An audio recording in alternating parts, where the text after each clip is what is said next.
A congregation of the world's most sought-after enterprises took place in London today as the Prime Minister spoke to over £40 billion worth of potential investment, promising to make Britain the place in which to invest and do business.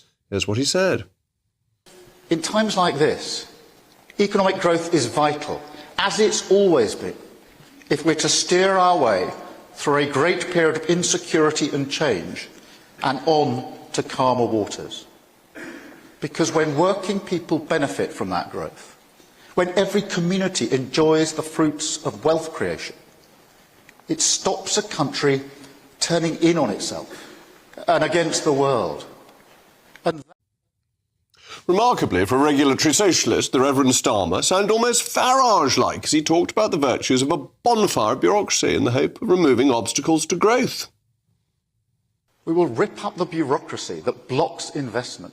We will march through the institutions and make sure that every regulator in this country, especially our economic and competition regulators, take growth as seriously as this room does. However, it doesn't seem all those attending were convinced by the PM's flirtation with the free market. The chief executive of Google, Eric Schmidt, did not hold back when holding an in-conversation event with the Prime Minister. I was shocked when Labour became strongly in favour of growth. Wealth creation is the number one mission of a Labour government. Did you hear that? Well, not a great start for Investment Summit when a potential investor doesn't even believe you care about growth. The Labour government claims it's all about growth and investment, but their actions tell a very different story. They're talking about investment, yet at the same time, they're itching to slap more regulations and costs on employers, making it harder to run businesses efficiently and making people less likely to take people on to create jobs. Last week saw proposals to make it harder to employ people, and this week the talk is of making it more expensive by extending employers' national insurance contributions. And then there's this obsession with the EU. They want a so-called reset with Brussels, with David Lammy meeting EU officials earlier today. It's clear they're more interested in placating European bureaucrats than standing up for British interests. The reset is essentially trying to reverse the Brexit gains and, crucially, fall back into the high-cost, low-growth EU's regulatory clutches. As for national insurance contributions, Rachel Reeves talks with a forked tongue.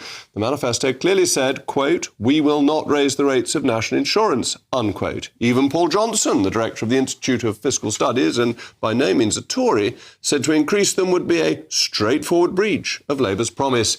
It also has important economic consequences. It increases the cost of employment without boosting productivity. This leads to less job creation and slower growth. To leak these proposals during an investment summit just shows how incontinent this government's efforts at communications are. Let's look at what Reeves said to GB News' Christopher Hope. On the budget, your manifesto says we will not increase national insurance, but you're looking at increasing employers' national insurance. Aren't you breaking your manifesto pledge with that? Well, you've read our manifesto, and in black and white it said we will not increase taxes on working people.